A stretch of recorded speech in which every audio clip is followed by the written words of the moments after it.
Hare Krishna. Hare Krishna. Good morning. Hare Krishna, Prabhuji. Hare Krishna. So, yeah, let's begin with our today's Śrīmad-Bhāgavatam recitation. Gaur Bhagwan Prabhu and Dwarka Vasini Mataji, would you like to read? Yes. Okay. From 26 or even 25. I think 25, Prabhuji.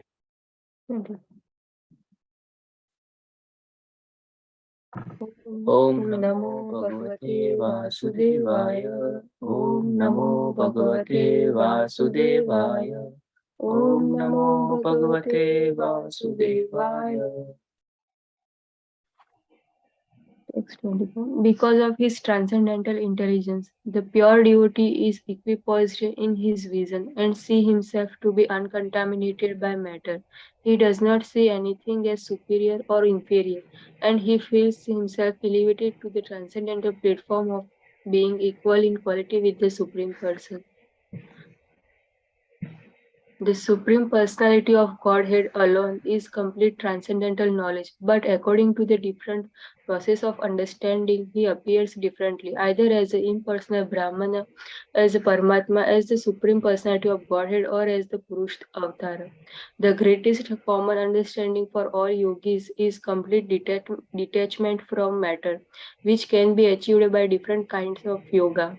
Those who are averse to the transcendence realize the supreme absolute truth differently through speculative sense perception, and therefore, because of mistaken speculation, everything appears to them to be relative. From the total energy, the Mahat Tattva, I have manifested the false ego. The three modes of material nature, the five material elements, the individual consciousness, the 11 senses, and the material body. Similarly, the entire universe has come from the Supreme Personality of Godhead. This perfect knowledge can be achieved by a person who is already engaged in devotional service with faith, steadiness, and full detachment, and who is always absorbed in thought of the Supreme. He is aloof from material association. My dear respectful mother, I have already described the path of understanding the absolute truth, by which one can come to understand the real truth of matter and spirit and their relationship. Philosophical research culminates its understanding in understanding the Supreme Personality of Godhead. After achieving this understanding, when one becomes free from the material modes of nature, he attains the stage of devotional service, either by devotional service directly or by philosophical research. One has to find the destination, which is the Supreme Personality of Godhead. A single object is appreciated differently by different senses due to its having different qualities. Similarly, the Supreme Personality of Godhead is one, but according to different spiritual injunctions, he appears to be different. By performing text 34-36, by performing fruitive activities and sacrifices, by distributing charity, by performing austerities, by studying various literatures, by conducting philosophical research, by controlling the mind, by subduing the senses, by accepting the renounced order of life, by performing the prescribed duties of one's social order, by performing the different divisions of yoga practice, by performing devotional service, by exhibiting the process of devotional service, containing the symptoms of both attachment and detachment, by understanding the science of self-realization, and by developing a strong sense of detachment. One who is expert in understanding the different processes of self-realization realizes the Supreme Personality of Godhead as he is represented in the material world as well as in transcendence. My dear mother, I have explained to you the process of devotional service and its identity in four different social divisions. I have explained you as well how external time is chasing the living entities, although it is imperceptible to them. There are varieties of material existence for the living entity according to the work he performs in ignorance or forgetfulness of his real identity. My dear mother, if anyone enters into that forgetfulness, he is unable to understand where his movements will end. Lord Kapila continued, this instruction is not meant for the envious, for the agnostic, or for persons who are unclean in their behavior, nor is it for hypocrites or for persons who are proud of material possessions. It is not to be instructed to persons who are too greedy and too attached to family life, nor to persons who are non-devotees and who are envious of devotees and of the personality of Godhead. Instructions should be given to the faithful devotee who is respectful to the spiritual master, non-envious, friendly to all kinds of living entities, and eager to render service with faith and sincerity. This instruction should be imparted by the spiritual master to persons who have taken the Supreme Personality of Godhead to be more dear than anything, who are not envious of anyone, who are perfectly cleansed, and who have developed detachment for that which is outside the purview of Krishna consciousness. Anyone who once meditates upon me with faith and affection, who hears and chants about me, surely goes back home, back to Godhead. Hare Krishna. Hare Krishna. How nice it is to hear from you this last line. Huh? Surely goes back home, back to Godhead. By the way, how was your experience reading this part of the chapter?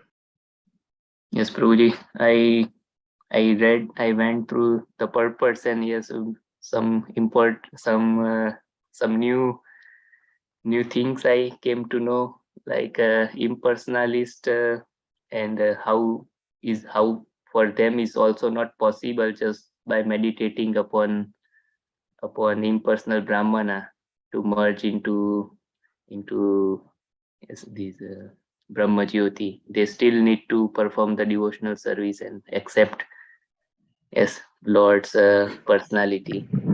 Yes, many things which are new I found awkward. Yeah. And it's very nice all purpose. Yes. And Dwarkavasini Mataji, how did you find? Yes, Prabhuji. I also find very nice. So yes, devotees like can do their devotional service, and so how not easy or how much need faith. Yes. Right. Yeah, this is very nice for devotees to learn this chapter and the instructions of Lord Kapila. So, yeah, then let's begin.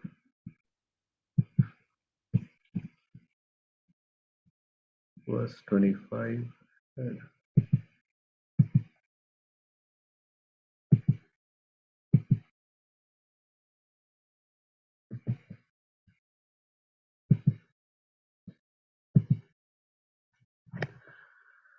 ॐ ज्ञानतिमिरान्धस्य ज्ञानाञ्जनशलाखया चक्षुर्मिलितं येन तस्मै श्रीगुरवे नमः।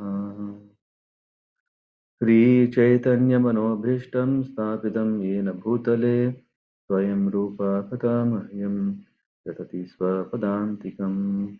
वन्देऽहं श्रीगुरुश्रीयुतापदकमलान् श्रीगुरुवैष्णवांश्च श्रीरूपं साग्रजातं सहगणरघुनाथान्वितां तं सजीवं साद्वैतं सावधूतं परिजनसहितं कृष्णचैतन्यदेवं श्रीराधाकृष्णपादान् सहगणललित श्रीविशाखान्वितं च नमो विष्णुपादाय कृष्णपृष्ठाय भूतले श्रीमते भक्तिवेदान्त स्वामिनिति नामिने नमस्ते सारस्वतीदेवे गौरवाणी प्रचारिणे निर्विशेषशून्यवादी पाश्चात्यदेशतारिणे वाञ्छाकल्पतरुभ्यश्च कृपा सिन्धुभ्य एव च पतितानां पावनेभ्यो वैष्णवेभ्यो नमो नमः। नमो महावदान्याय कृष्णप्रेमप्रदायते कृष्णाय कृष्णचैतन्यनाम्ने गौरत्विषे नमः। हे कृष्ण करुणा सिन्धो दीनबान्धो जगत्पते गोपेश गोपिका कान्त राधा कान्त नमोऽस्तुते। तप्त काञ्चन गौराङ्गी राधे वृन्दावनेश्वरी वृषभानुसुते देवी प्रणमामि हरिप्रिये। जय श्री कृष्ण चैतन्य प्रभु नित्यानंद श्री अद्वैत गदाधर शिवासदि गौर भक्त वृंद। हरे कृष्ण कृष्ण कृष्ण हरे हरे हरे राम राम राम हरे हरे। ओम नमो भगवते वासुदेवाय। ओम नमो भगवते वासुदेवाय। ओम नमो भगवते वासुदेवाय। नारायण नमस्कृत्यं नरं चैव नरोत्तमं देवीं सरस्वतीं व्यासं ततो जयम् उदीरयेत्। नष्टप्रायेषु अभद्रेषु नित्यं भागवत सेवया भगवति उत्तमश्लोके भक्तिर्भवति नैष्टिकी। कृष्णाय वासुदेवाय देवकी नन्दनाय च नन्दगोपकुमाराय गोविन्दाय नमो नमः। Okay, so we are in this chapter 32 from the third canto, and this is about the entanglement in fruitive activities. That is, Kapila Muni is speaking to his dear mother. Yeah, and till in the last session we were talking about yeah, that what is attached workers, what do they do, like perform dharma to attain artha and kama, and they are not so interested in bhakti because lack of taste and because of entanglement in spiritual entanglement in material enjoyment. uh, they worship pitras and devas. They go to moon planets and return to earth. So this is all what we were discussing and execute. um, and detached workers, what they do is they engage themselves in uh, um, sakama with detachment. Yeah? And then what do they do and what is the object of worship, all this is mentioned. And then Kapila Muni also is criticizing this sakama karma. Yeah, so persons with the minds absorbed in family affairs, in passion, worship the forefathers, and are not so interested in harikatha. Yeah, they go to pitralok and return to the earth. So this is what. And then by bhakti, goals of other paths are achieved. And this is what 25 is mentioning. Because of his intelligence, we'll start from here. The pure devotee is equipoised in his vision and sees himself to be uncontaminated by matter. He does not see anything as superior or inferior, and he feels himself elevated to transcendental platform.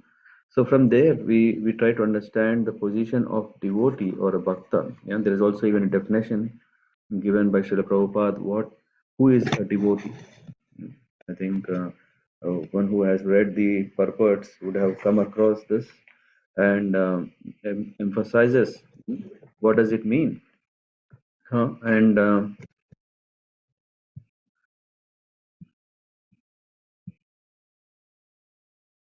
yes, a devotee has no personal attachment to anything. Here we see that a devotee has no personal attachment to anything. Therefore, for him there is no question of agreeable or disagreeable. So we come, a neophyte devotee may want to be very selective, that I want to do this service, I want to do that, I don't like to do this, I don't want to do this, all these things. But a devotee has no personal attachment to anything. Therefore, for him, there is no question of agreeable or disagreeable. Everything is one. For the service of Lord, he can accept anything, even though it may be disagreeable to his personal interest. So that is also a key. I don't know, I was talking yesterday to one of my colleague and he was saying, yes, Prabhu, there is always tests of the Lord and these are very tricky, very interesting, very difficult. And then, yeah, this is all is tricky as long as we are still looking what is the personal interest, what will I get? Am I safe in this service? Am I is my family safe in this? Is my relatives safe in this when I'm doing this service? When we understand that is the thing, we are always looking what will I benefit, or at least in if I'm taking a step, if I'm taking a bold step in my life, is this going to harm me? Okay, devotee means to engage in service, but this service, if is there a limit for this, or is there boundaries which can keep me safe, that I don't simply get carried away?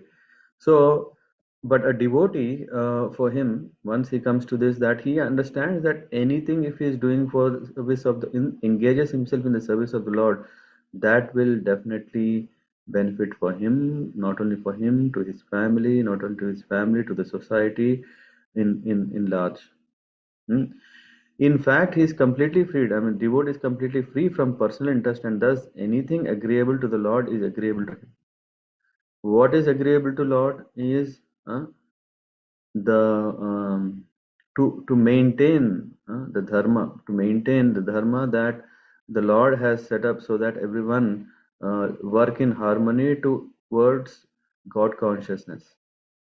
For example, Arjuna at first fighting was not agreeable, but when he understood that the fighting was agreeable to the Lord, he accepted the fighting. The Lord is in the battlefield and the Lord is telling that yes, fight. And he accepted it. He didn't want to fight. That is the position of a pure devotee. For his personal interest, there is nothing which is agreeable or disagreeable. Everything is done for the Lord, and therefore he is free from attachment and detachment. Even in this case, we can see this as how a devotee is implicitly already practicing karma yoga. Why? Because he is not attached to the results. He is not attached to the even desire of what to do, what not to do. A pure devotee enjoys life in the pleasure of the Supreme Lord. See, this is what we enjoy, is in the pleasure of the Supreme Lord. And all our work is towards that. And that is what a devotee is benefiting. That is what a devotee benefiting. And in the next verse, the Lord is saying, the Supreme Personality of Godhead alone is complete transcendental knowledge. But according to different processes of understanding, he appears differently, either as an impersonal Brahman, as Paramatma, as Supreme Personality of Godhead. Here, there is very nice Paramatmeshwaraha. Paramatmeshwaraha Puman Drishi Adibhi Pratag Bhavair Bhagavan Eka Iyate. So he is saying the same Lord is seen in different ways based on Jnana Matram Param Brahma. So, and Prabhupada is explaining with examples that how various descriptions of Paramatma, Ishvara, and Puman indicate that the expansion of Supreme Lord are unlimited. And ultimately, to understand the Lord, one has to accept Bhakti Yoga. Why? By executing Jnana Yoga or Dhyana Yoga, what is happening is one has to eventually approach the Bhakti Yoga, and then Paramatma, Ishvara, Puman, etc. are all clearly understood. Yeah, even if we refer to second Canto 26th chapter, describing everything, that whether one is a devotee or fruitive actor or liberationist, if he is intelligent enough, he should engage himself with all seriousness in the process of devotional service. So it's not that if one becomes a jnani or a dhyani, because okay, maybe one has an inclination to not indulge in services, because services we may think, okay, devotional service means I have to really work very hard. Rather than that, if I can sit and meditate, there is no stress, no physical strain, no mental disturbances. I can focus myself, involve myself into myself, and all these things, and make me. We think that isn't it better? Because if I become a devotee, then in the process of this devotional service, there is a lot of problem because I am interacting with matter.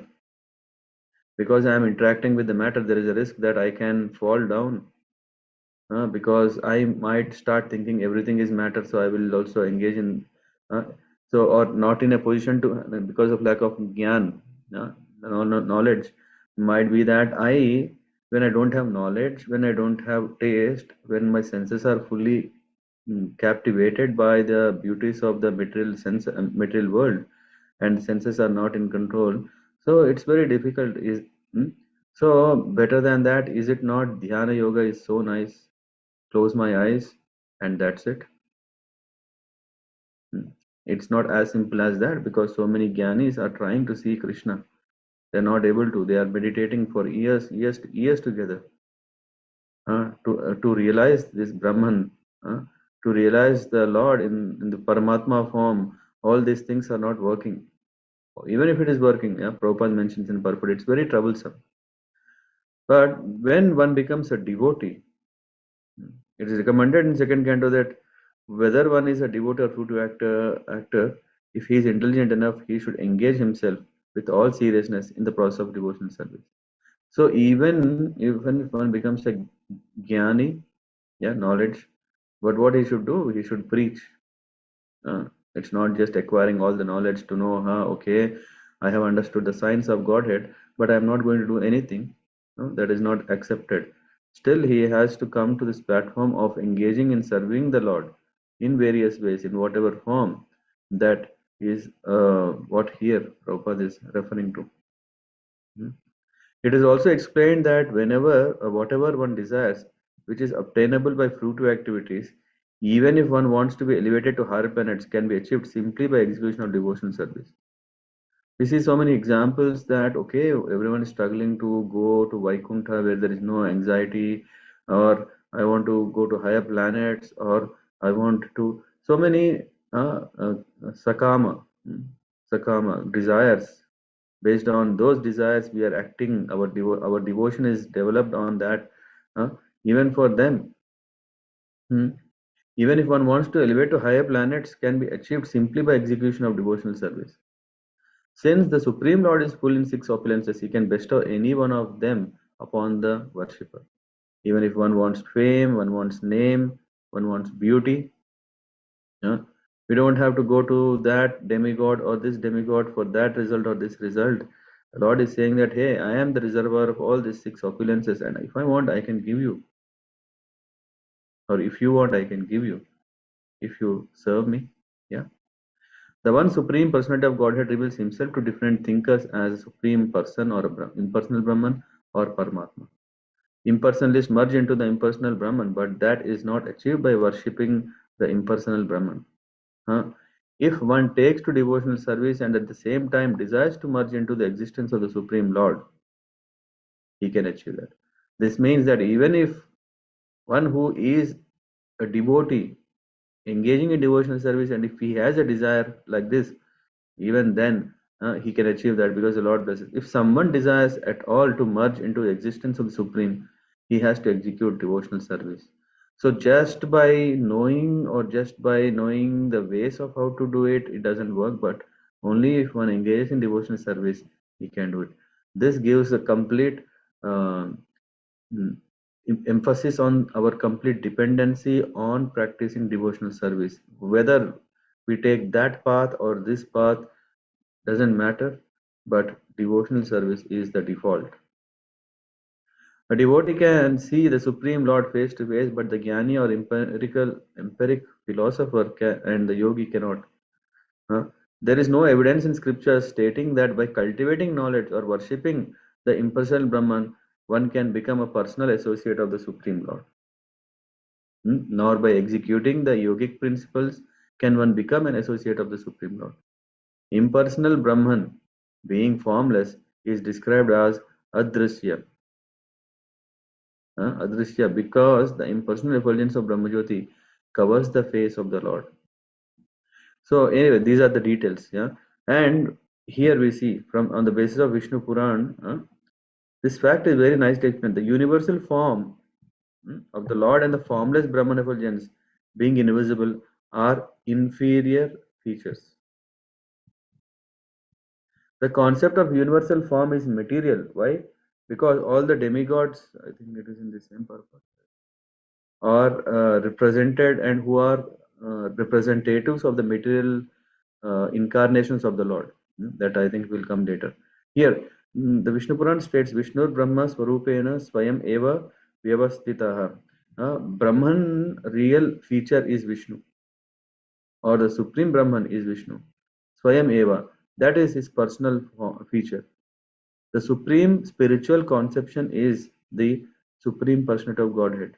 Yad Gatvana Nivartante Tad Dhama Paramam Mama. That specific abode called Paramam Mama is the place from which once one attains it, one does not return to this miserable condition life. Every place, every space, and everything belongs to Vishnu, but where he personally lives is Tad Dhama Paramam. So one has to make one's destination the supreme abode of the Lord. So that is the focus, that should be the goal.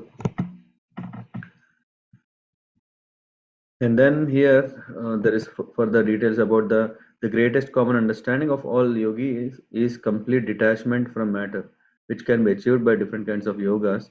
And here, yeah, the same emphasis is given about the Jnana Yoga. Devotees, yeah, we are talking still, they are also devotees. Devotees and Jnanis and yogis all try to get out of the material entanglement. The Jnanis try to detach their sensual activities from material engagement. Jnana Yogi thinks that matter is false and that Brahman is true. Therefore, by cultivation of knowledge, he tries to detach the senses from material enjoyment. That is what is about Jnanis. And Ashtanga Yogis also try to control the senses. But the devotees, however, try to engage the senses in the service of the Lord. Therefore, it appears that the activities of bhaktas, devotees, are better than those of Jnanis and yogis. The mystic yogi simply try to control the senses by practicing Ashtanga Yoga. And the Jnanis try by mental reasoning to understand that sense enjoyment is false. But the easiest and most direct process is to engage the senses in the service of the Lord. So this is what. And then Param Drishpa Nivartate. Yeah. And the supreme engagement is engagement of the senses in the service of the Lord. That is the purpose of all yoga. So when we engage ourselves, all the activities with various references and examples as inspiration, when we engage ourselves as much as possible in the service of the Lord, then that is what is called, that is the purpose of all yoga. Even if you take that yoga, this yoga, but the goal is this, and how easily one can attain this is by this. Jnanam ekam parachinair indrer brahma nirgunam avabhati artha rupena brantya shabdadi dharmina. So in this respect, here is saying that what is happening because of mistaken speculation, everything appears to be relative. For whom? For one who is averse to transcendental realization of the Supreme Lord. Because of speculation, they end up in this problem. And here, so in this way, because of mistaken speculation, this is very, very dangerous. Everything we try to logic ourselves, through logic we try to understand ourselves, and in so many ways we fail. And then we also think everything is relative. Someone is saying, hey, what is happiness? He says, hey, happiness is relative. For you, what is happy is not happy to me. For you, what is sad, it's not sad to me. So in that way, a person gets caught up because he is not positioning himself and understanding from the scriptures. And Lord is saying, everything that is experienced is but an expansion of my energy. Everything is sustained by him, but that does not mean that he is everything. Here we see. Very, very carefully, if we read, we can understand. Krishna is saying everything that is experienced is but an expansion of the Lord. But this expansion of the Lord is not everything. Everything is sustained by him, but that does not mean that he is in everything. Sense perceptions, such as oral perception of sound of a drum, visual perception of a beautiful woman, or perception of delicious taste of milk, preparation by the tongue, all come through different senses and are different and are therefore differently understood. Therefore, sensory knowledge is divided in different categories, although actually everything is one as a manifestation of the energy of the Lord. So this variegatedness that we see and the way to perceive them, through different senses, we cannot compare. We cannot compare, but in the end, everything is still same. Everything is created from the Lord, and which means everything is same. Similarly, the energy, and another example. Therefore, sensory or knowledge is divided into different categories. Similarly, the energies of fire are heat and illumination, and by these two energies, fire can display itself in many varieties or in diversified sense perception. Mayavad philosophers declare this diversity to be false, but Vaishnava philosophers do not accept the different manifestations as false. They accept them as non-different from the Supreme Lord, because they are a display of his diverse energies. So that's why Prabhupada is mentioning that we don't accept this Brahma Satyam Jagan Mithya, means only the Supreme Lord is absolute, true, and remaining everything is false. This understanding is not accepted. This understanding is not accepted, and that's the reason here we see. That's the reason we see that how a devotee engages himself in service. He's not thinking that I am living in Maya, but we see that this Maya is also the energy of the Lord. It is not independent, or it is not illusion or something, and we see that this is the potency of the Lord, and there is a purpose behind it, and what a being should do. The example is given that although all that glitters is not gold, this does not mean that a glittering object is false. For example, an oyster shell appears to be golden. This appearance of golden hue is due only to the perception of eyes, but that does not mean that oyster shell is false. So, further, the form of Krishna has to be understood as it is described in the books of the knowledge such as Brahma Samhita, Ishvara Parama Krishna, Satchit Ananda Vigraha. Krishna, the Supreme Personality of Godhead, has an eternal, blissful spiritual body. By our imperfect sense perception, we cannot understand the form of the Lord. We have to acquire knowledge about Him. Therefore, it is said here, Jnanam Ekam. This knowledge is important. Bhagavad Gita confirms that they are fools who simply, upon seeing Krishna, consider him as a common man. They do not know the unlimited knowledge, power, and opulence of the Lord. And here,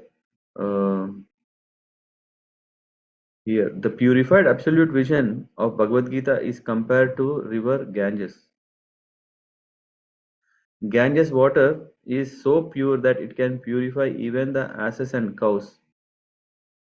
But anyone who, disregarding the pure Ganges, wishes to be purified instead by filthy water flowing in a drain cannot be successful. Similarly, one can successfully attain pure knowledge of the Absolute only by hearing from the pure Absolute Himself. So, in this verse, it is clearly said that those who are averse to the Lord speculate with their imperfect senses about the nature of Absolute, and they come to different understandings, and sometimes they are wrong, sometimes they are correct. The actual identity of living entity is his consciousness, which is always present while the living entity is awake, dreaming, or in deep sleep. Even in deep sleep, he can perceive by consciousness whether he is happy or distressed. Thus, when consciousness is displayed through the medium of subtle and gross material body, it is covered. But when the consciousness is purified in Krishna consciousness, one becomes free from the entanglement of repeated birth and death. So, yeah, in that way, we understand the position of devotion. So, this example is quite helpful to understand when we talk about this example of Ganges. So, not everyone is interested to be purified because we see that, okay, how far it is to go. It's very difficult to come on North India, and that too on the top of or the tip or the foot of Himalayas, and the Ganges is coming. Come on, it's very far for me. Rather, let me get satisfied with what dirty water that I am having at my tap, and get attached and be busy with our own things. So this is what from the total energy, the Lord is saying that everything is coming from the total energy Mahatattva. I have manifested the false ego. From that is not manifested, the Lord has manifested all these things.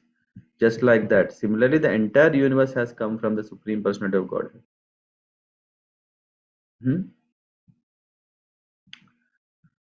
This also, I think we have come across. Yeah.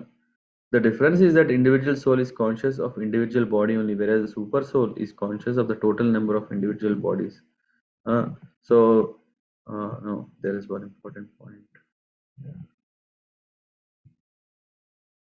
Yeah, this is what is summary of that translation. That just like a individual body develops from individual soul, the gigantic body of the universe develops from the supreme soul. Just as the individual soul has consciousness, the supreme soul is also conscious. But although there is a similarity between consciousness of the supreme soul and the consciousness of individual soul, the individual soul's consciousness is limited, whereas the consciousness of the Lord is unlimited.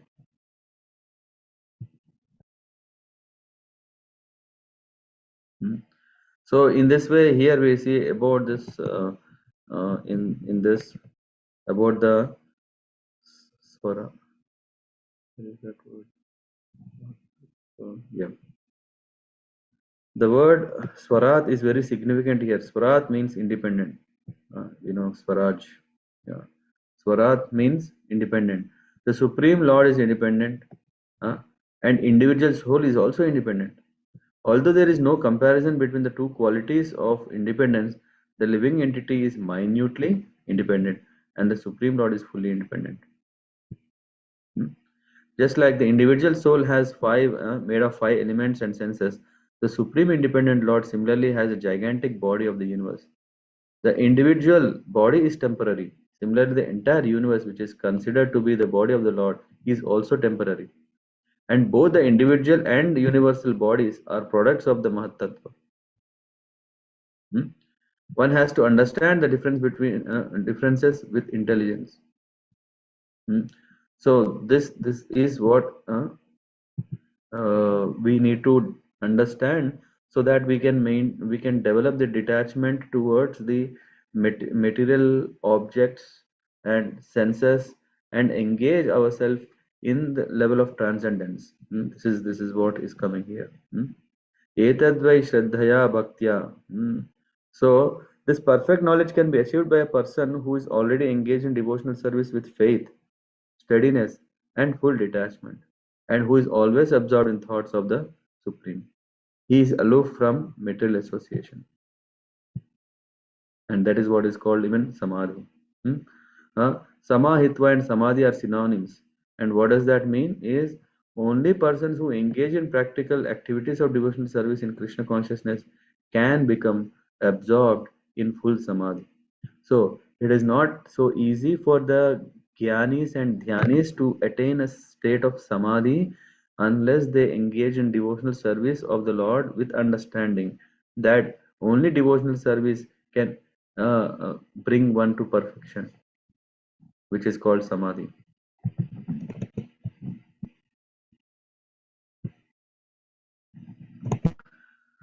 And here, so Kapila Muni is saying, I have already described the path of understanding the absolute by which one can come to understand the real truth of matter and spirit and their relationship.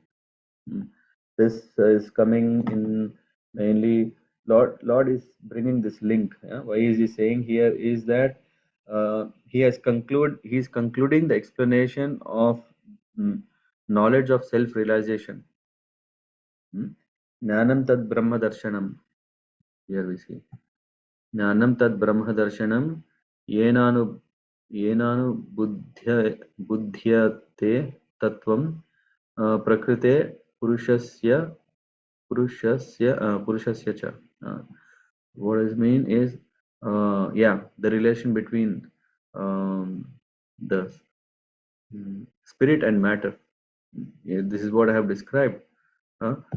So in a way we are blessed because this such a valuable treasure which can give us a hint of even who we are and where we are and what we are supposed to do and how we should do, what is the easiest way. Everything is described by by Kapila Muni.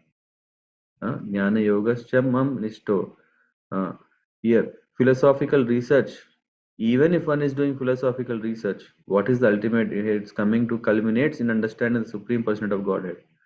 After achieving this understanding, when one becomes free from material modes of nature, he attains the stage of devotional service. So here is interesting, right? So which means is devotional service depending on the philosophical clarity, research that we do, either by devotional service directly or by philosophical research. One has to find the same destination, which is the Supreme Lord. That statement makes it clear that no, not required. And here, Prabhupada in the purport is saying that after many lifetimes of such a research, one comes to the point of knowing that Vasudeva is everything and therefore he surrenders. Samahatma Sudurlabha. Such serious students in philosophical research are rare because they are very great souls. If by philosophical research one cannot come to the point of understanding the Supreme Person, then his task is not finished. His search in knowledge is still to be continued until he comes to the point of understanding the Supreme Lord in devotional service. So even if one is taking up to this research program or different analysis, empirical studies and all those things, if this is not bringing to this point, it's incomplete and the search should continue. The opportunity for direct touch with the personality of Godhead is given in Bhagavad Gita. What is he saying? Where it is also said that those who take to other processes, namely the process of philosophical speculation, mystic yoga practice, have much trouble. After many years of much trouble, a yogi or a wise philosopher may come to him, but his path is very troublesome, whereas the path of devotional service is easy for everyone. One can achieve.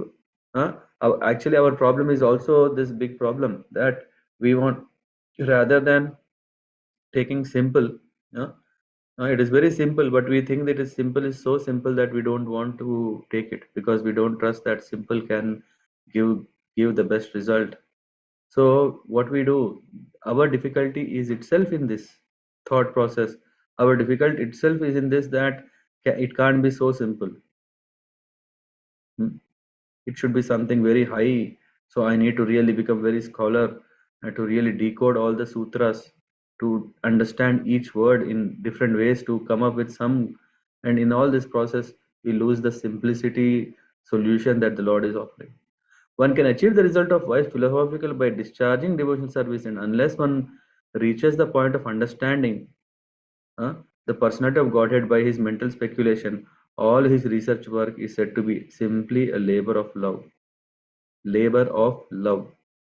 The ultimate destination of the wise philosopher is to merge in the impersonal Brahman, but that Brahman is the effulgence of the Lord. Brahmano hi pratishtaham. So here I am the basis of the impersonal Brahman. The Lord is the supreme reservoir of all pleasure, including Brahman pleasure. Therefore, One who has unflinching faith in the Supreme Lord is said to be already realized in impersonal Brahman and Paramatma. So a devotee is already getting both, those what a jnani or a dhyani is getting. And this example is so nice. This example 33. A single object is appreciated differently by different senses due to its having different qualities. Similarly, the Supreme Personality of Godhead. Now, if we see that Supreme Person is a Supreme Object, he is one, but according to different scriptural injunctions, he appears to be different. In this connection, what happens with the examples given are hill. Same object, a hill appears cloudy from distance, and one who does not know may speculate that hill is a cloud. Actually, it is not cloud; it is big hill. One has to learn from authority that the sight of a cloud is not actually a cloud but a hill. So, someone who knows, who is authority, has to tell, "Hey, no, that is not a cloud; that is a hill." If one makes a little more progress, if one goes closer to it, then instead of a cloud, he sees the hill. It is not that something, it's a concept. One can go, one can approach, one can get closer to the goal. Yeah, then he can see something green. When one actually approaches the hill, he will see many varieties, not just only greenish.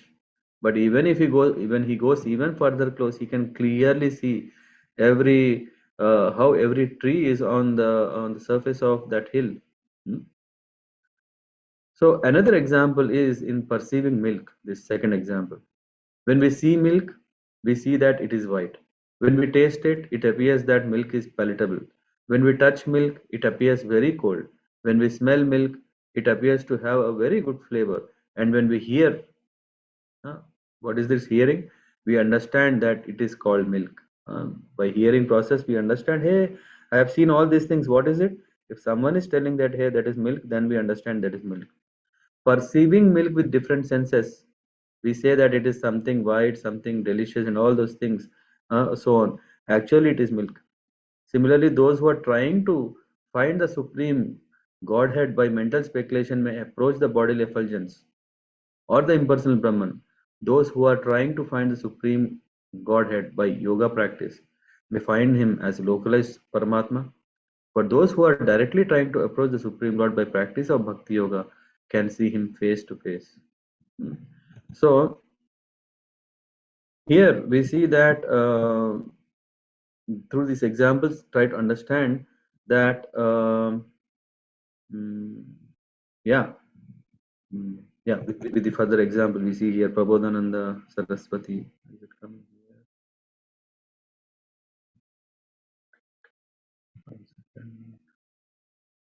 Yeah, only with Bhakti Yoga one can see face to face. Ultimately, the Supreme Lord is destination of all different processes. Just as one appreciates the real taste of milk with the tongue and not with eyes, nose, or ears, one can similarly appreciate the absolute truth perfectly and with all relishable pleasure only through one path, which is devotional service. Bhaktya mam abhijanati. If one wants to understand the absolute truth in perfection, he must take to devotional service. Of course, no one can understand the absolute truth in all perfection. So even if we are becoming, what do we call? Come on, if that is the qualification to become a devotee, I don't have that qualification. But that here is saying that even if one does not have attained perfection, he must take to devotional service. Of course, no one can understand the absolute truth in all perfection. That is not possible for infinitesimal living entities. But the highest point of understanding by living entity is reached by discharge of devotional service and not otherwise. So here we see that transcendental pleasure derived from merging with or understanding the impersonal Brahman is very extensive because Brahman is Ananta. When Brahman is so Ananta, how is it easy to understand it? Difficult. Tad Brahman Nishkalam Anantam. Brahmandam is unlimited. But the unlimited pleasure can also be surpassed. But that unlimited, that is the nature of the transcendence. The unlimited can be surpassed also, and that higher platform is Krishna.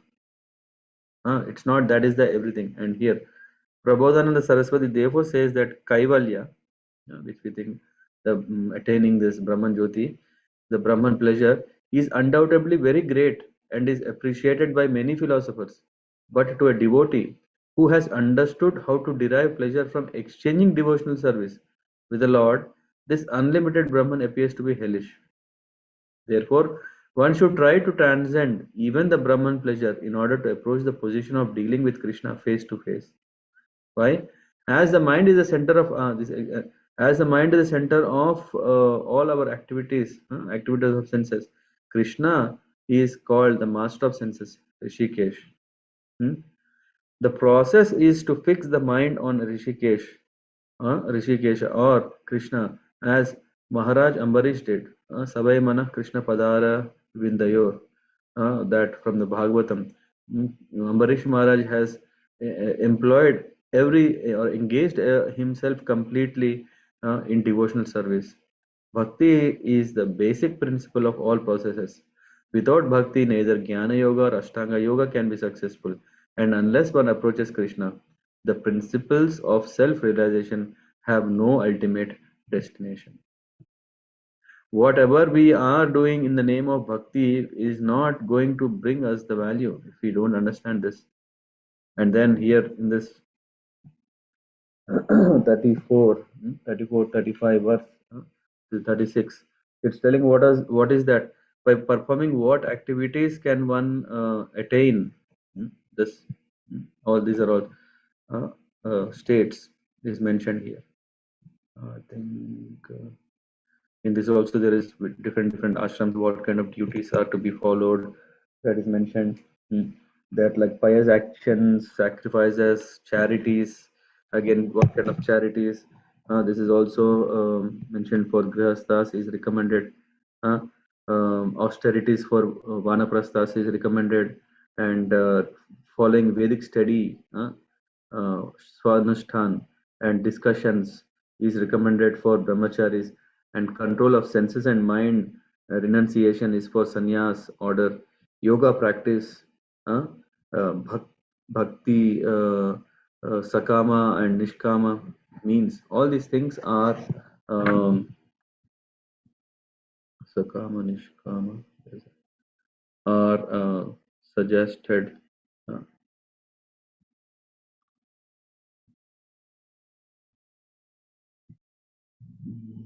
One second. Yeah, because this is quite a long purport. That's why I'm just. I think we'll come to that. Understanding the nature of Atma and firm detachment. These are required. These are different kind of spiritual practices one one can choose, and in that finding Atma Tat Avabodhena. I think this is what Atma Tattva Avabodhena. Where is that? Yeah. The word Bhakti Yogena Chaivahi is very important here, because a grammar reference. Prabhupada is giving the word Chaivahi according to Sanskrit grammar indicates that one must perform all these activities mixed with devotion. Otherwise, such activities will not produce any fruit. Any prescribed activity must be performed for the sake of the Supreme Person of Godhead. Yad karosi, yad asnasi.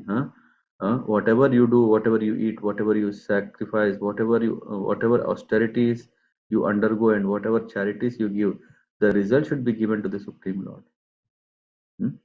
So one has to approach the Supreme Person of Godhead as it is stated in Bhagavad Gita. After many births, one approaches the Supreme Person Krishna and surrenders unto him, knowing that he is everything. And also in Bhagavad Gita, Lord says, Bhoktaram Yajna Tapasam. For anyone who is undergoing rigid austerity, or for anyone performing different kinds of sacrifice, what is the result going? Where is the result? The beneficiary is the Supreme Person of Godhead. He is the proprietor of all planets, and he is the friend of every living soul. And here the examples come up. A hungry man feels strength and satisfaction from eating, and at the same time he gradually becomes detached from eating anymore. Similarly, with execution of devotional service, real knowledge develops and one becomes detached from material activities. In no other activity but devotional service is there such detachment from material and attachment for spirit supreme. And then these are reference given from the Navavida Bhakti, through which one can engage. One can achieve elevation to higher planets, like the heavenly kingdom, by executing one's prescribed duties and by performing sacrifices.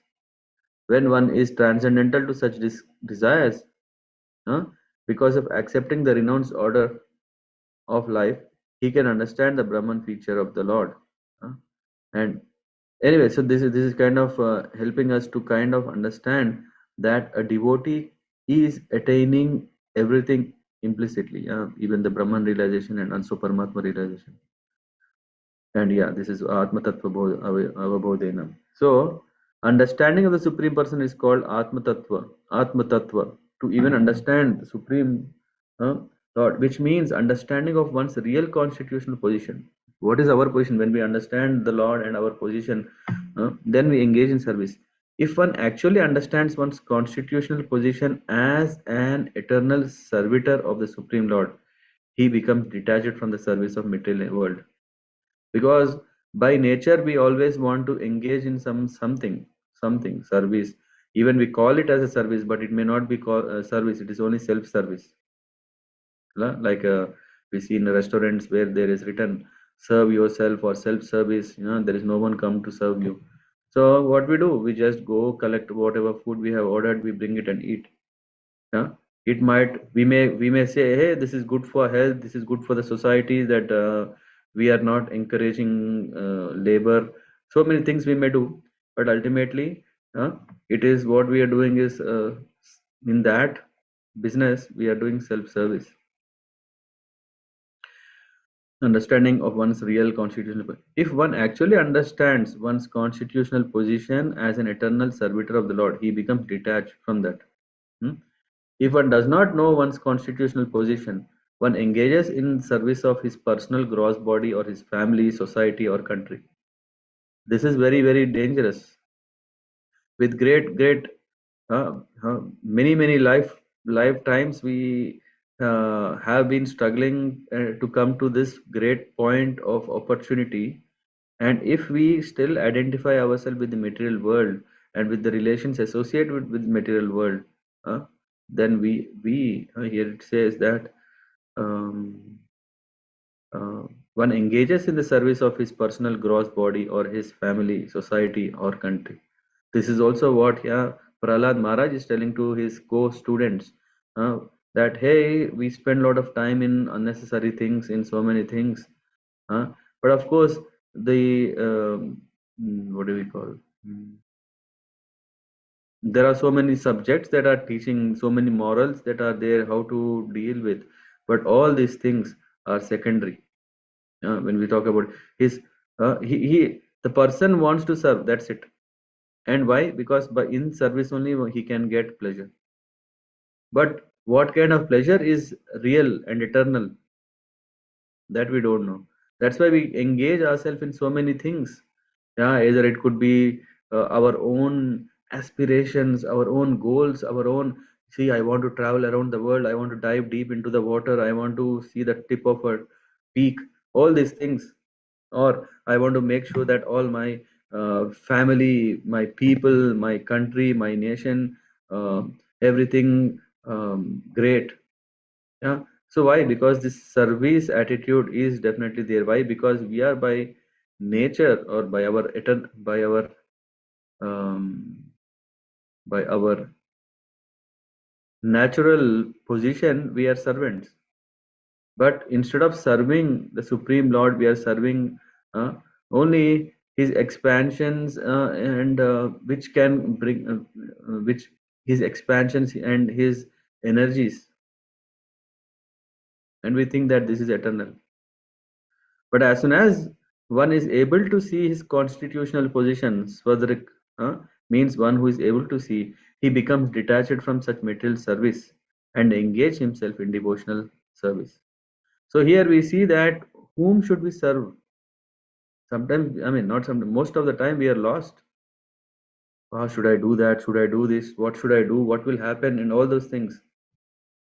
When we serve the Lord is going to take care of everything. Why? Because everything is absolutely under his control. He is the supreme controller. How much can we control? It is that it is said that the Lord is supreme controller in a way that if Lord wants to punish someone, no one can save him. And if Lord wants to save, no one can punish him or no one can kill him. That control the Lord has. He becomes in that way when we understand the greatness of the Lord and our own duty, which is to embrace the servitude towards the Lord. The Lord says that, hey, what? Don't worry, I'll take care of everything, and it's my promise. This is what the Lord says. But what happens is, because we tend to in a kind of a turmoil of responsibilities, accountabilities, duties, and all, we are seeing the lower level of duties as the topmost supreme level of duty, and then we give up the supreme level of duty, which is serving the Lord. As long as one is in the modes of material nature and is performing the duties prescribed in scriptures, he can be elevated to higher planetary systems where the predominating deities are material representatives. So even if you think, okay, no, my family is my everything, my society is my everything, my community, my caste, my religion, everything. So in that way, what is happening is he can only go to, he can be elevated to higher planetary systems where predominating deities are material representatives of the Lord. Who are there? Sun God, Moon God, Air God, Brahma, Lord Shiva. All different demigods are material representations of the Supreme Lord. By material activities, one can approach only such demigods, as stated in Bhagavad Gita 9:25. Yanti Deva Vrita Devan. Those who are attached to the demigods and who perform the prescribed duties can approach the abode of the demigods. In this way, one can go to the planets of Pitas or forefathers. Similarly, one who fully understands the real position of his life adopts devotional service and realizes the Supreme Personality of Godhead. This is the position of a devotee, and this is the position of everyone, or should be the aspiration of everyone. We have, I mean, I remember even Prabhupada also mentioning, you have given so many lifetimes to so many things. Just give this one lifetime to me. One lifetime. Yeah, even Anish Prabhu, yeah, whom I was just posting in the group. His Guru Maharaj said, "Hey, you have given, yeah, in maybe in a group conversation or one to one. He was saying, hey, we have all given our lifetimes, not one life, so many lifetimes to so many. One you give it to Krishna. This one lifetime."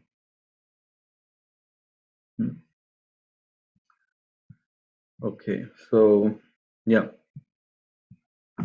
So, and in this way, he said, I have explained to you the process of devotional service and its identity in 4 different social divisions.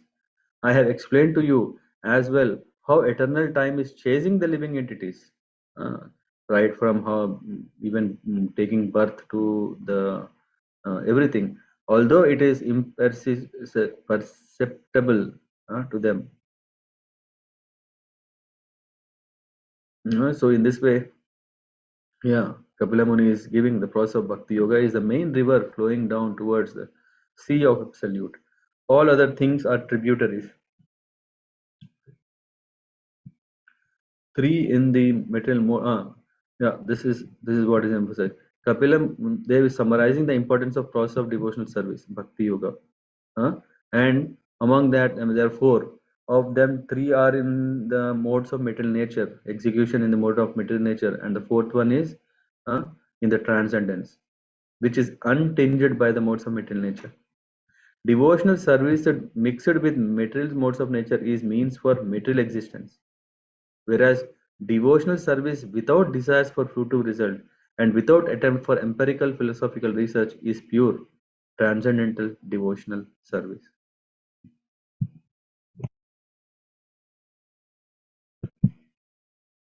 And in the next verse he says, yeah, what is happening? He's unable to understand where his movement will end. There are varieties of material existences for living entity according to work he performs in ignorance or forgetfulness of his real identity. My dear mother, if anyone enters into that forgetfulness, very, very dangerous. He is unable to understand where his movements will end. So if we do not take this opportunity of acquiring this very important transcendental knowledge, and we still think, no, let me figure it out myself with my experiences or with someone else's experiences, it will work for me also. All these things can lead to what? Forgetfulness. And this forgetfulness can go to any extent that we never know when again we will get the opportunity of this body. Once one enters into the continuation of material existence, it is very difficult to get out. Therefore, Lord is saying, be careful. Unless the living entity receives the mercy of the saintly persons, the spiritual master of Krishna, it is not possible for him to get out of the darkness of material existence. By his own endeavor, it is not possible. So, when we get opportunity of getting instructions from the spiritual master, from that only we can make advancement. Only a guru can help us out. That's why we are so much dependent. We have complete dependence on the mercy of Guru. Whatever Guru is telling, it is for our eternal benefit, for our own advancement. When the spiritual master is instructing, there should not be a second thought or a doubt. We can have questions to inquire to understand more, but in terms of executing them, we should not even think twice.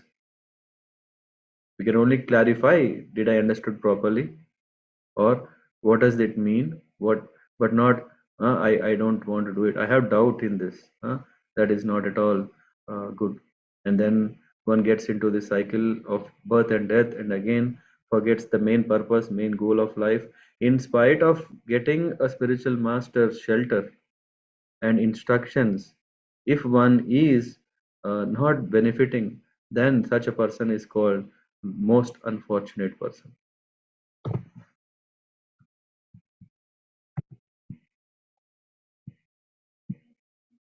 Here it says. So Lord Kapila, this instruction is not meant for envious, for the agnostics, or for persons who are unclean in their behavior, nor it is for hypocrites or for persons who are proud of material possessions. So whatever all this understanding about the yoga, the Sankhya philosophy, whatever Kapila Muni has spoken to Devahuti in all these chapters, he's saying this instruction is not meant for the envious people. Because envious people will only make it more complicated. Why? Because in that envious they may commit offense, aparad. So rather it is to be spoken to people who are not envious. But then in this world, do we find someone who is not envious? It's very difficult. I myself am so much envious. So what to do then when these instructions are not for them? Then here comes. It is not to be instructed to persons who are too greedy, too attached to family life, nor to persons who are non-devotees and who are envious of devotees and personality of Godhead. So we have to be careful. Persons who are always planning to do harm to other living entities are not eligible to understand Krishna consciousness and cannot enter into the realm of transcendental loving service to the Lord. So, and there are also so-called disciples who become submissive to spiritual master more artificially. This is very, very careful. We have to when we took up this path, when we took shelter of the spiritual master, our submissiveness should be genuine. It's not that we don't want the spiritual masters to speak what we want. If we go and say that, Maharaj, I want to do like this, what do you say? Rather, we should actually explain everything and seek Maharaj, okay, please help me, what should I do now? If it is very specific instruction. There can be also generic instructions which are, we don't need to ask explicitly, hey, Maharaj, did you say this? Is this what you said? It's very, very clear, like, okay, follow 4 regulative principles. Now we don't have to go and ask the spiritual master saying, Maharaj, am I also into this list to follow the 4 regulative principles? Or if the Maharaj is saying, yeah, chant 16 rounds, is it also for me? I thought, yeah, can you give me something very specific instruction for me?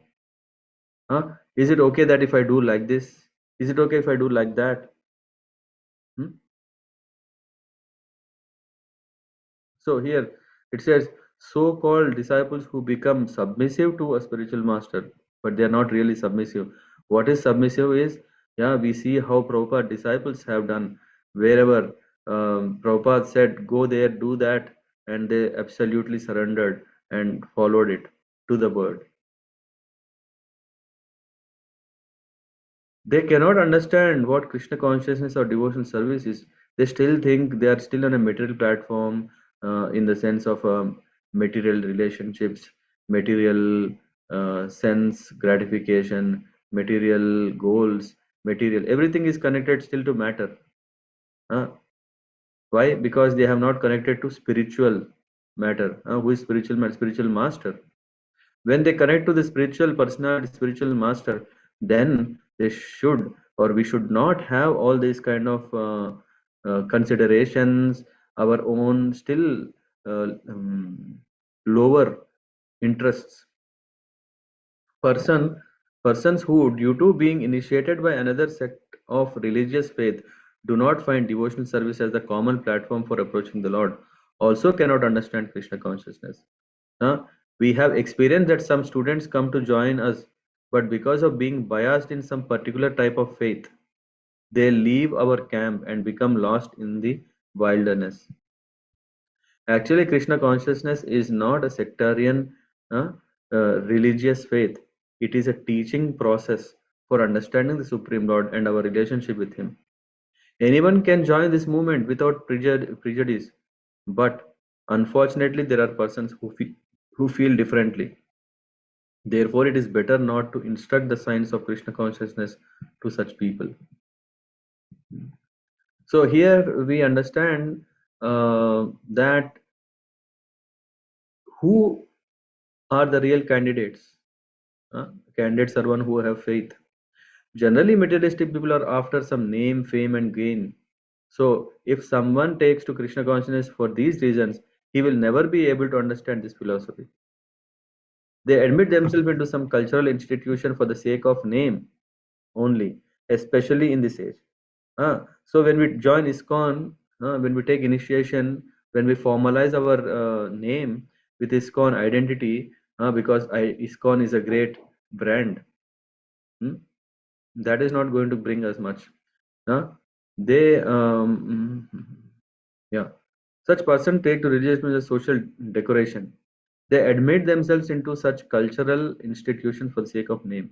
Such persons cannot understand the philosophy. Even if one is not greedy for material possessions but is too attached to family life, he also cannot understand Krishna consciousness. This is very, very nice. We are thinking, okay, maybe, come on, family is my responsibility. Family, I am the servant of, or the master of everything at home. I should do, but what is it? Are we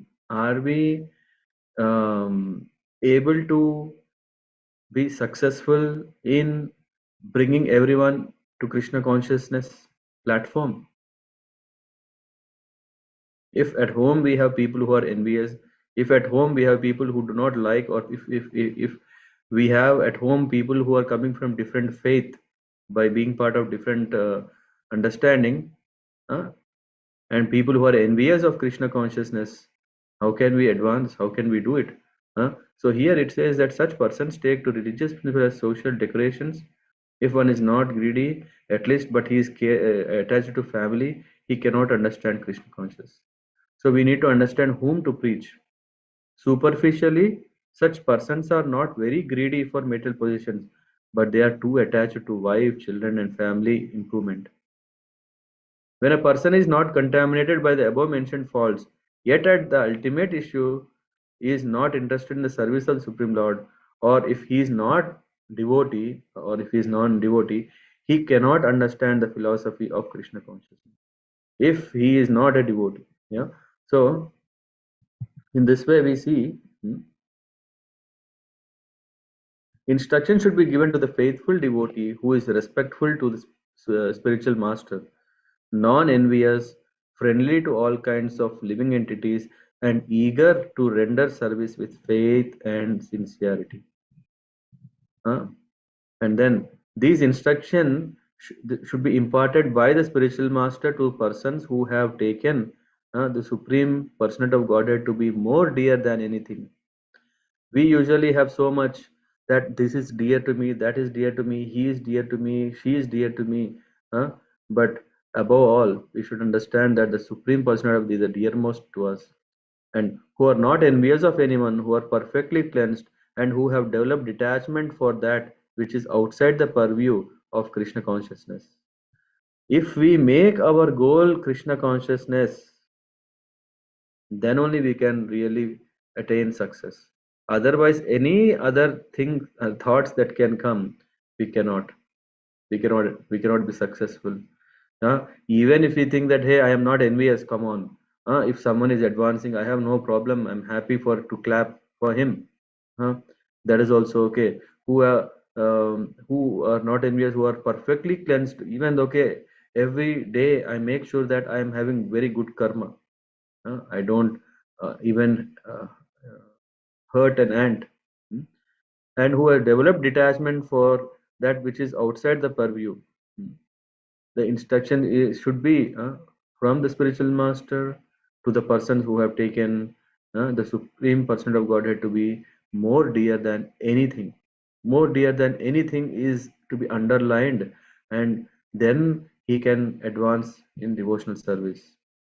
And I think, is this the one? Yes, I was looking for this definition. In the beginning, no one can be elevated to the highest stage of devotional service. Come on, we are sadhakas, we don't know what it means. Here, bhakta means one who does not hesitate to accept the reformatory processes for becoming a bhakta. So devotee means we are not talking about a first class devotee is only is it a step up straightforward? No. Even if one comes to this, like, let me take up to this process, that itself is making him a devotee. In order to become a devotee of the Lord, one has to accept a spiritual master and inquire from him about how to progress in devotional service. So, the spiritual master is the one who is not helping us how we can be successful in our family business, or in our family dealings, or in our um, social dealings in our company. Of course, if a spiritual master is guiding us, that is okay. But that is not the main benefit we can get. The main benefit is to understand our identity, and to understand the Supreme Lord, and to engage in devotional service.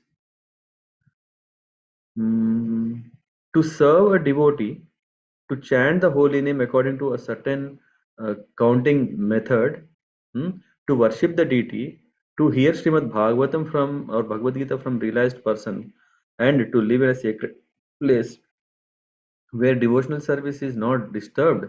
This is very, very important. To be in a place where devotional service is not disturbed is very important. Whenever we are doing anything, this should be our checkpoint criteria. If I am doing something, can my devotional service go on smoothly, or even advance more rapidly? For that, we have to select our place which can help us to develop Krishna consciousness are the first out of these are 5. You know that there are 64 devotional processes or activities that we can see in the nectar of devotion. Of them, the key 5 are this. What are they? To serve the devotees. What is that called? Sadhu Sangha. Without being with sadhus, how can we serve sadhu? It can't happen. Of course, now through this medium of online, I'm able to speak. I think I'm rendering service, but this is not actually. Of course, internet was not there during Bhagavatam time.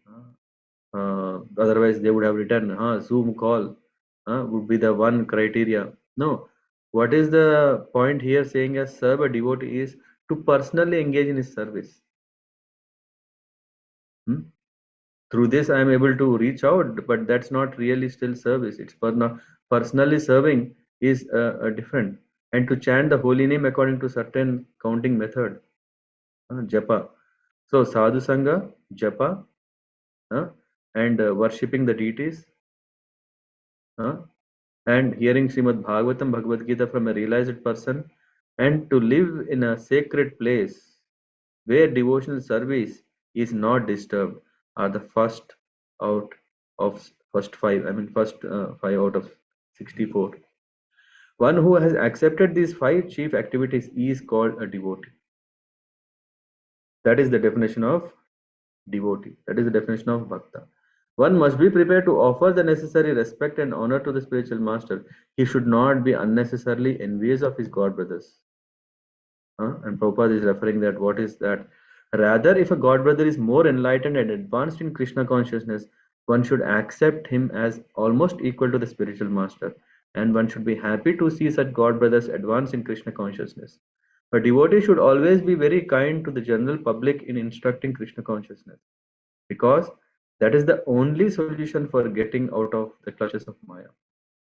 The word Sushrusa Abhirataya indicates the person who faithfully engages in serving the spiritual master. One should give personal service, and all kinds of comforts to the spiritual master. A devotee who does so is also a bona fide candidate for taking this instruction. So the word Bahirjata Viragaya means person who has developed detachment from external internal material propensities. Not only is he detached from activities which are not connected to Krishna consciousness, but he should be internally averse to material way of life. Such a person must be non-envious and should think of the welfare of all living entities, not only of the human beings, but living entities other than human beings. So anyway, this is explaining. And then the word diyatam means that knowledge of Krishna consciousness should be offered by the spiritual master.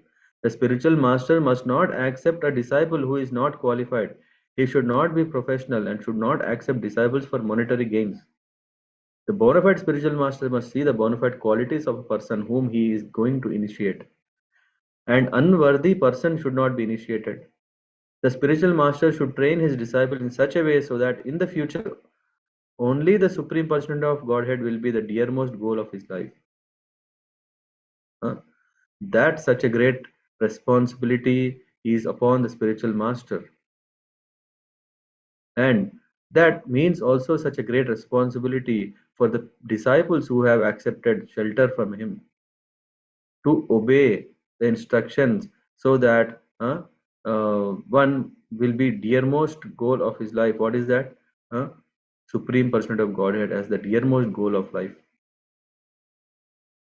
So here we understand that even, I mean, first of all, the devotee should have qualities and qualifications. Okay, come on, these days it's very difficult. It is all the compassion, it is all the generosity, it is all the mercy of the spiritual master he is giving to me. I'm such a fallen soul. I'm fit for nothing, but spiritual master is giving. Then what we should do?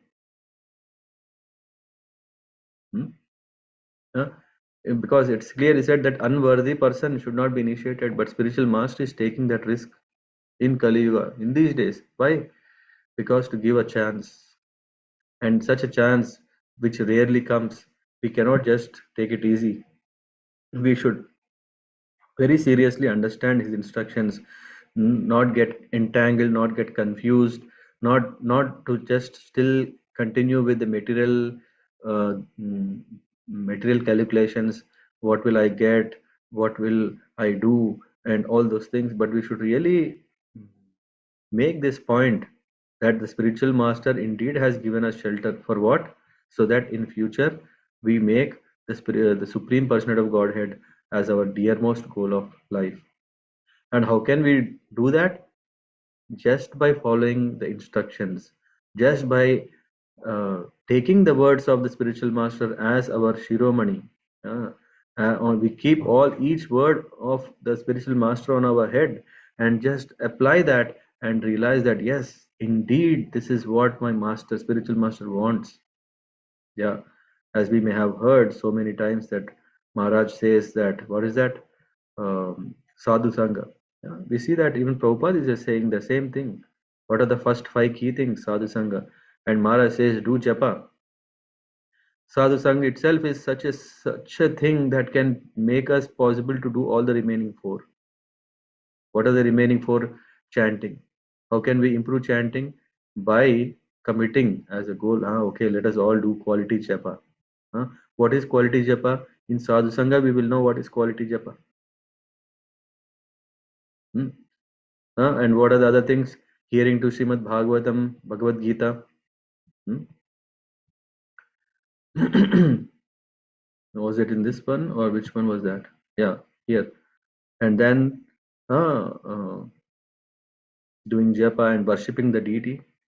If we are in the Grihastha ashram, worshipping the deities. And making yatras. All these things. Where does it start? It all starts from Sadhu Sangha. And this is what we also hear from spiritual masters, senior devotees, where we see that it is absolutely very much in complete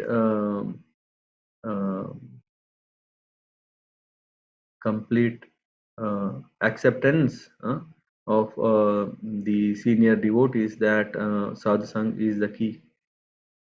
When we have sadhusang, all other things come. If the sangha is gone, then everything is gone. We will not have time for japa. We will not have time for proper katha, hearing katha or speaking katha. We will not have time to go to pilgrims. All these things are gone. So it's so important that we come together and live together and make a proper sangha, sadhu sangha. And in this sadhu sangha, we can attain everything. What is that? Yeah, we are here. The must goal. In these 2 verses, the qualities of a devotee are fully explained. One who has actually developed all the qualities listed in these verses is already elevated to the post of devotee. If one has not developed all these qualities, he still has to fulfill these conditions in order to become a perfect devotee. So there is no way, there is no like, okay, come on, if I'm eating the remnants of sadhus, that will make me a lot of sukruti, that will clean me all my sins, or if I'm eating the remnants, or if, so all these things can still make us clear of some and create some good fortune, all those things. But what is important in these verses is the qualities that are required. And if one has not developed all these qualities, he still has to fulfill these conditions in order to become a perfect devotee. So this is, I think, the last verse coming up, saying, anyone who once meditates upon me with faith and affection, who hears and chants about me, surely goes back home, back to Godhead. So if we are serious, because we have this opportunity to engage in the service of the Lord, which is practicing devotional service, if we are really serious, if we really understood the importance of this in our life and want to become devotee, then we have to understand what to keep in the front what to keep in the center, whom to keep in the center, whom to keep in the center, and what should be our activities in our life. Yeah, thank you so much. Yeah, open for any comments, anything anyone want to add, who have come across the importance of these things, want to share.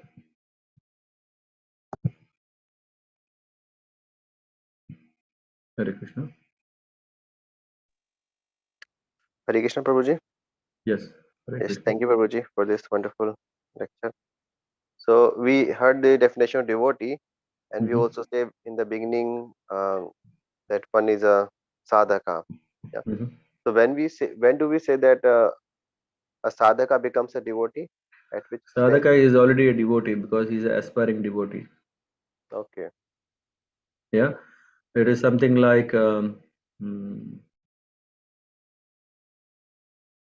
if you want to go to Australia, though you have not landed in Australia, but whatever you are already doing, yeah, you're arranging things, right? So you're looking a hotel, you're looking a flight, you're looking a map after going there. All these things, yeah, you're absorbed in it. It's not that all of a sudden you sat in a flight that you didn't know. There is a arrangement done, and you're just taken to Australia, and then here you see, hey, you're in Australia. It's not like that, right? Yes, correct. Yeah. Hmm. Okay. So everything, yeah, everything is part of it. Yeah, all the arrangement is also part of it. Hmm. Of course, just imagine if you after arranging everything, if you don't go, still you know something about Australia, isn't it? Yes, yes. It's not that okay, nothing happened, nothing. Yeah, no, there is something that you know. Hey, Australia, there is Melbourne, that there is this. I mean, I don't know. There is Ram Raghav Prabhu who can tell more. I think he was in Australia. Yeah. So that is what, when we say aspiring devotee, doesn't mean that just we are aspiring, but nothing we are actually devotees. We are already devotees, but not that the first class level of devotees where we have imbibed all these qualities and then have made our object as Krishna and worshipping him all. We are, it is, I usually visualize this example for me is someone has seen a railway network. We see how the trains, especially when they come to a station, we know from there are 2 or 3 lanes or rails, and all the trains should pass through the same rails, isn't it? Hmm? Every rail or a train has to go through on the same railway track, right? But after it comes to the station, there are all of a sudden 15 platforms, and 15 platforms. Each platform is a point where one can the train can go. And after that, what is happening? Or after that, the trains are departing, and then they are again going to 1 or 2 rails or railway tracks. But these railway tracks are going to different destinations. It is not just only one. We may see only one track. It is only one track, yeah. But this track, one is going to Delhi, one is going to Bombay, one is going to Goa. Hmm? Yes, Prabhuji. Yeah. And when these trains are moving between lines, have you seen that? So then let's say there are two railway tracks. I mean, my father is from railways. We have traveled heavily in trains, so I know how so much in this, that when the two tracks are coming at a joint, right? There is a pulley that will be made that okay, now there is a switch. Until you come to that point, you are not able to go to a different line, right? So from line A to line B, you can't simply go on. It's not just you can simply take a train on this track and put it on the next track. There is a kind of a junction where this point is coming, that the train is coming, the two tracks are coming together, and then one is going either left or right depending on where we want to go.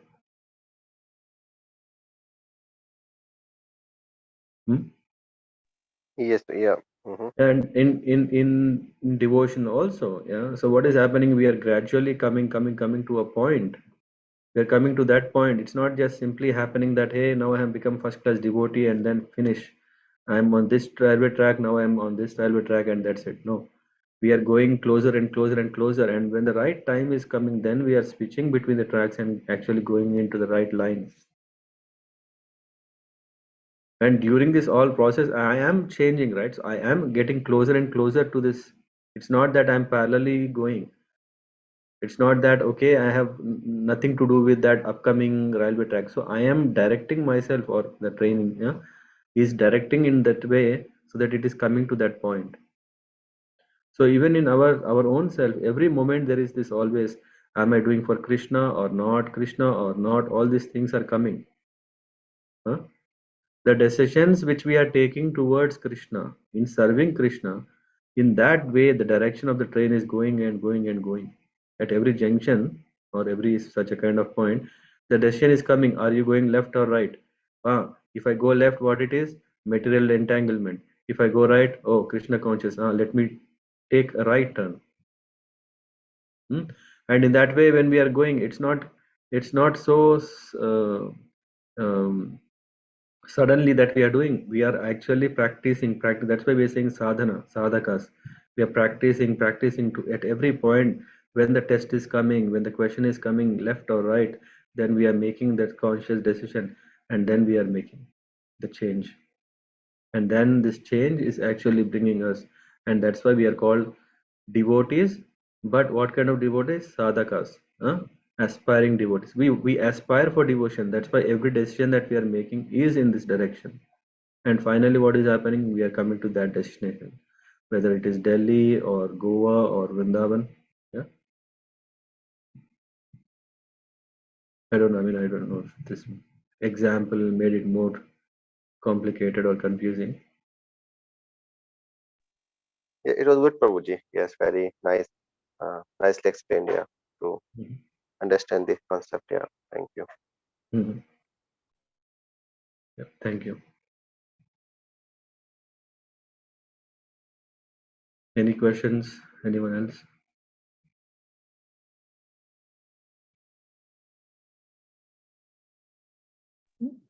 Hare Krishna, Prabhuji.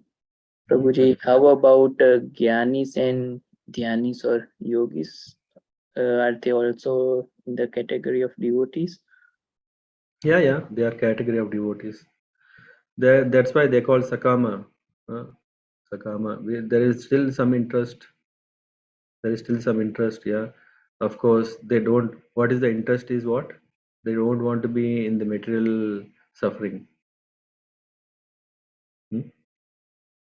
They don't want to be in the material suffering. Okay, they have realized that yes, I want to make a clean sheet. I want to be living a clean life. And in that process, they embrace to these processes. Okay, some okay, what is this all about? Okay, how is this nature working? How is this and everything? It is connected to God. Okay, how it is connected to God? So in that way, they are devotees. And Prabhuji, how about the inquisitiveness to? So they don't have concept of God in their mind, but they're inquisitive. How No. about their surroundings and who they are or what they are doing, but they don't have any faith on Yeah, God or something like that. they are different within these groups, right? So if one is not accepting a deity form, hmm, one is not accepting a deity form, but rather they see that, hey, everything is the universal form, which is the creation of the Lord, and this everything is coming in this way. When they are um, seeing the not symptoms, when they are seeing the energy of the Lord manifesting in so many forms, and they think this is the Lord, that is also in devotion, right? That's why they don't want to hurt other animals, other living beings, because they see that there is a Paramatma in everyone. But Prabhuji, how about those scientists who want to, find something that maybe like super soul, or maybe in the direction which they don't know. They want to learn something which is beyond their capacity. Still, can we tell them they are devotees, or they are still looking for something, but yes, they really don't?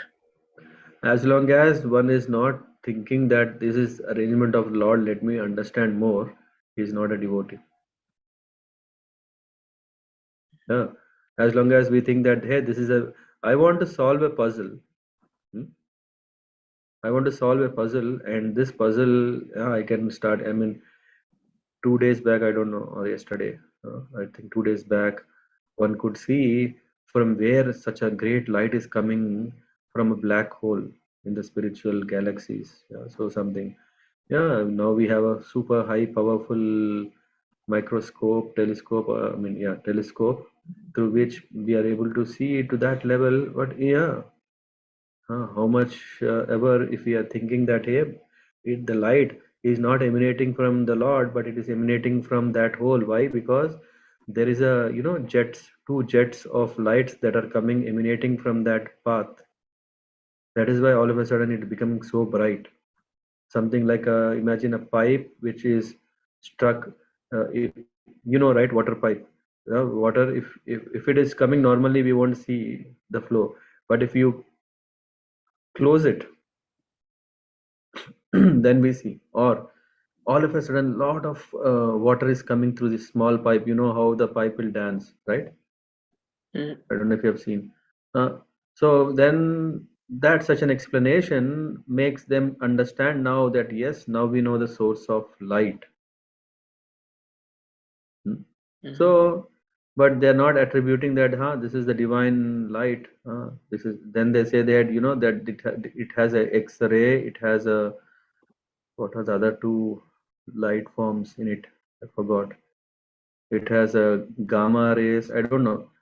They have analyzed that how is this light coming. They can still, or only telling at a scientific level. Everything is absolutely nice, but as long as it is nothing connected to God, telling with connection to God, it is simply atheism.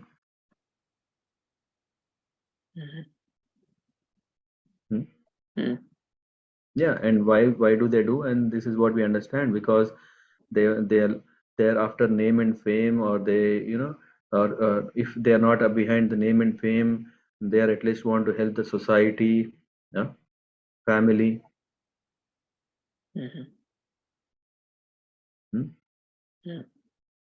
Yes, Prabhuji. So they are devoted to something else, not to the Lord.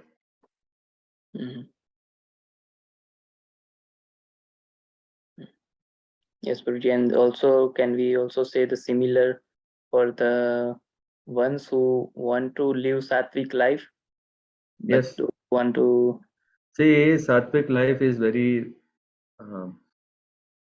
very, very nice thing to have, isn't it? Sattvic life. Why? Because just like if you are eating good food, you live long. So why are you eating good food? Is because you want to live long, isn't it? Yes. No, there is a complete selfish reason why one want to become sattvic. Yeah, one understands that all this is suffering. That's why they take up to sattvic life. Yeah, just I stop eating sugar. Why? Because it's dangerous for me. Otherwise, I would have kept on eating and eating. Yes. Because it is harmful. That's why I became very sattvic. It's not like okay by my pure choice or by my own desire. Of course, when one understands that all this thing is not only suffering, but it's not good, I should not do it. That is also sattvic. But that is higher level of sattvism. And then comes the next higher level of sattvism, which is Shuddha Sattva, where one understands that all these things are to be stopped so that we can actually lead a really clean and pure life. Why, just like now, right? I don't want to be envious because it will only stop me my advancement. Or I don't want to eat meat because yeah, it's harmful not only for the people but it's also harmful for me. Mhm. I'm not able to recollect that. Adirasa Prabhu, you were there, na? When Ananda Tirtha Maharaj was giving an example. Huh? Why are you eating meat? Mhm. He gave an example, very, very nice. I'm doing it because it is harmful for me. I'm not doing it because it's harmful for me. So we always are seeing this. You remember? Sir? You mean when he was saying there was slogan in America, Yeah. save Earth because save nature, without nature we cannot live. So he was saying it's a very selfish Yes. statement. We want to Correct. say because of us. Yeah. Yeah. Yeah. He was telling, yes, we are protecting all these things. Yeah. Why? Because we want to give it. We want to live happily. I think that it is about forest, na? Why did we don't want to? Yeah. So in that way, we are thinking we are very sattvic, but actually there is still a lot of selfishness. Mhm. So probably that sattvicness is when not connected to Lord. God or. Yeah. Because as long as we are in the material modes of nature, we are conditioned in that we are always seeing a materialistic perspective of everything. Among these three, a better one is a sattvic, so that at least from there we can realize, because at least our vision is better to appreciate the God consciousness. Mhm. But still, all these three are only conditioning. Just like on a very sunny day, either you put a black glasses or red glasses or a white glasses. When it is a white glass, then you can see better, isn't it? Yes. Yeah. Hmm. But if you have a transparent glass, you can see as it is. Yes, probably. And the transparent, which is the pure Suddha Sattva, we can use such an analogy. So we don't want that covering, we don't want that conditioning, we want to have a direct face-to-face view. Yes, probably. Thank you, Prabhuji. Thank you. Okay, any other questions?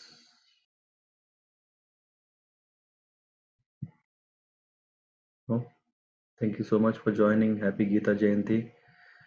And also, let's pray that we imbibe the teachings of Bhagavad Gita, Bhagavatam, by the grace of the Supreme Personality of Godhead, Shri Krishna, into our life, and through the spiritual master get enlightened and advance. Take it very serious and advance in our life, going back to Godhead. That's it, and we'll catch up tomorrow. वाञ्छकल्पतरुभ्यश्च कृपा सिन्धुभ्येव च पतितानां पावनेभ्यो वैष्णवेभ्यो नमो नमः. शिला प्रभुपाद की जय. हरे कृष्ण.